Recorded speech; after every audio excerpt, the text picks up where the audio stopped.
Assalamualaikum, perkenalkan nama saya Marciana Manopo. Saya dari kelas C semester 4 program studi pendidikan agama Kristen. Nah, dalam video ini saya akan membahas tentang pneumatologi perjanjian baru. Pneumatologi yaitu cabang teologi yang secara khusus mempelajari tentang Roh Kudus. Dalam kehidupan orang percaya, Roh Kudus memiliki peran yang sangat penting karena ia bukan hanya sekedar kekuatan tetapi pribadi ilahi yang hidup dan bekerja dalam kehidupan manusia. Oleh karena itu, penting bagi kita untuk memahami siapa Roh Kudus dan bagaimana karyanya dinyatakan dalam Perjanjian Baru. Nah, pneumatologi ini dia berasal dari kata pneuma yang berarti roh dan logos yang berarti ilmu atau pengajaran. Dalam Perjanjian Baru, Roh Kudus dipahami sebagai pribadi ketiga dari Tritunggal yang setara dengan Allah Bapa dan Allah Anak. Roh Kudus memiliki kehendak pikiran dan perasaan sehingga ia bukanlah sesuatu yang impersonal.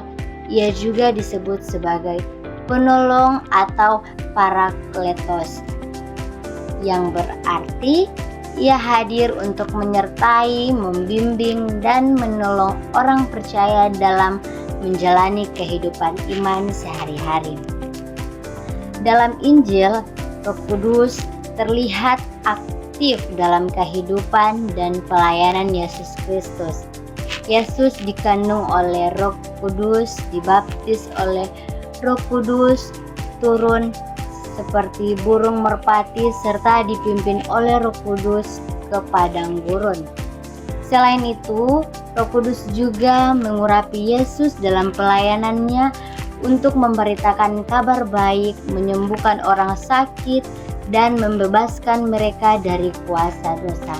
Nah, hal ini menunjukkan bahwa seluruh pelayanan Yesus berlangsung dalam kuasa Roh Kudus dan menjadi teladan bagi orang percaya untuk hidup dalam pimpinan Roh Kudus. Nah, dalam kitab Kisah Para Rasul, peran Roh Kudus semakin nyata dalam kehidupan gereja mula-mula. Peristiwa penting yang terjadi dalam pencurahan Roh Kudus pada hari Pentakosta yang menandai lahirnya gereja seperti menerima Roh Kudus.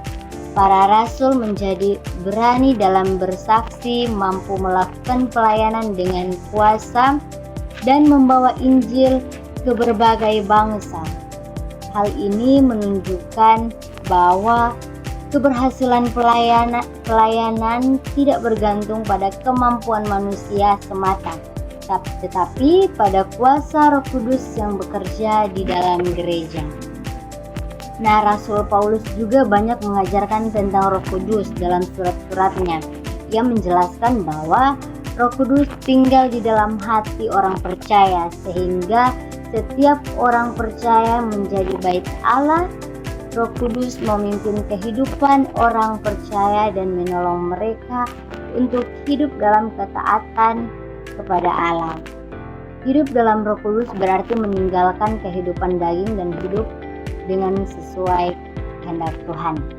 Salah satu bukti nyata dari pekerjaan Roh Kudus dalam kehidupan orang percaya adalah munculnya buah roh.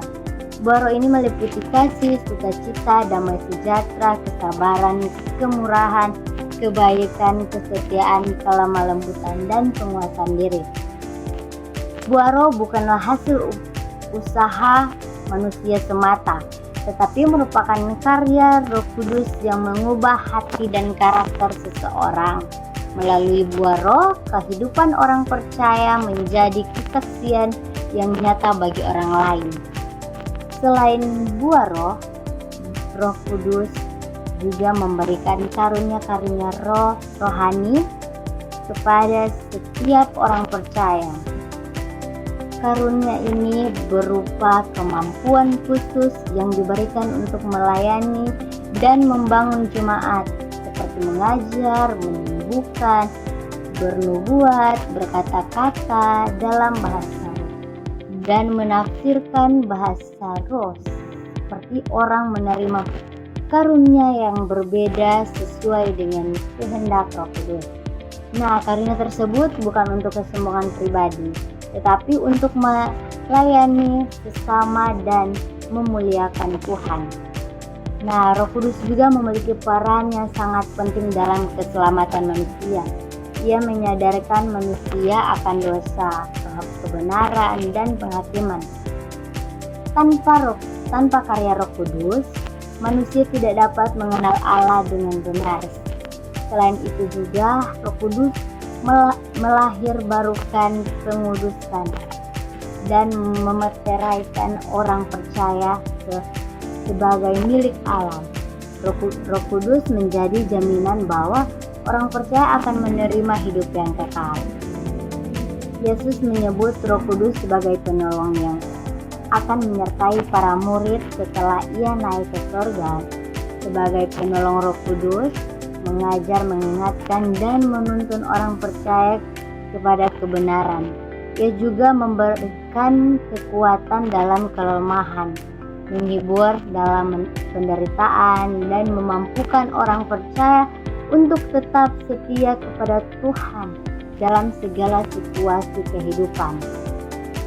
Nah, sebagai kesimpulan dari apa yang saya bahas di atas, pneumatologi ini, perjanjian baru ini menunjukkan bahwa Roh Kudus adalah pribadi ilahi yang aktif bekerja dalam kehidupan Yesus, gereja mula-mula, dan orang percaya hingga saat ini. Ia berperan dalam keselamatan, pengudusan, dan pelayanan. Oleh karena itu, setiap orang percaya dipanggil untuk hidup dalam pimpinan Roh, menghasilkan buah Roh, serta menggunakan karunia yang diberikan untuk kemuliaan Tuhan dan membangun jemaat. Terima kasih.